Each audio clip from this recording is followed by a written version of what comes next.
And in June, we obliterated Iran's nuclear capacity. ইরানকে একের পর এক হুমকি দিয়ে ক্রমেই মধ্যপ্রাচ্যের নতুন যুদ্ধের আশঙ্কা বাড়িয়ে তুলছে যুক্তরাষ্ট্র। ইরানের বর্তমান খামেনির নেতৃত্বাধীন সরকার পরিবর্তনের হুমকি দিয়েছেন মার্কিন প্রেসিডেন্ট ডোনাল্ড ট্রাম্প, যা চিরপ্রতিদ্বন্দ্বী দুই পক্ষের কূটনৈতিক উত্তেজনাকে আরও উস্কে দিচ্ছে।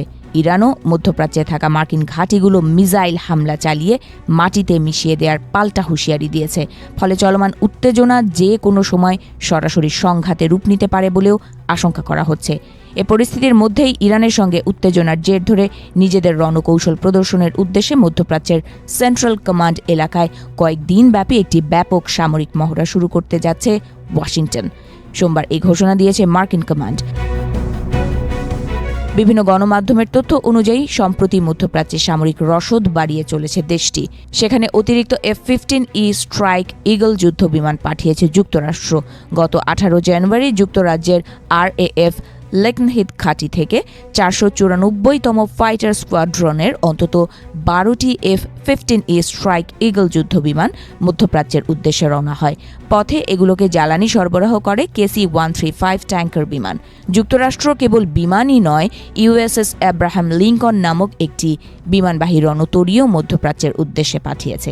এই রণতরীতে রয়েছে অত্যাধুনিক F-35C যুদ্ধ বিমান এবং রাডার জ্যাম করতে সক্ষম EA-18 গ্রাউলার বিমান। এসব যুদ্ধ সামগ্রী দিয়েই ব্যাপক মহড়া চালিয়ে ইরানকে চাপে ফেলতে চাইছে যুক্তরাষ্ট্র।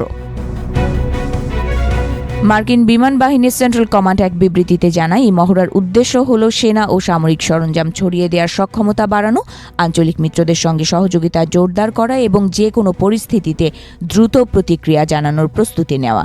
বিবৃতিতে আরও বলা হয়, এই মহড়া মধ্যপ্রাচ্যের মিত্র দেশগুলোর অনুমতি নিয়ে এবং বেসামরিক ও সামরিক বিমান চলাচল কর্তৃপক্ষের সঙ্গে সমন্বয় করে পরিচালিত হবে।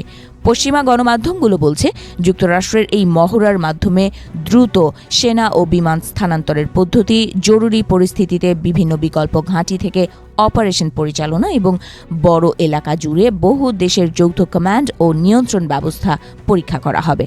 মার্কিন বাহিনী বিভিন্ন জরুরি ঘাঁটিতে ছোট কিন্তু কার্যকর সহায়ক দল পাঠাবে, যাতে খুব অল্প সময়ে ঘাঁটি স্থাপন, বিমান উড্ডয়ন এবং ফিরে আসার কার্যক্রম যাচাই করা যায়।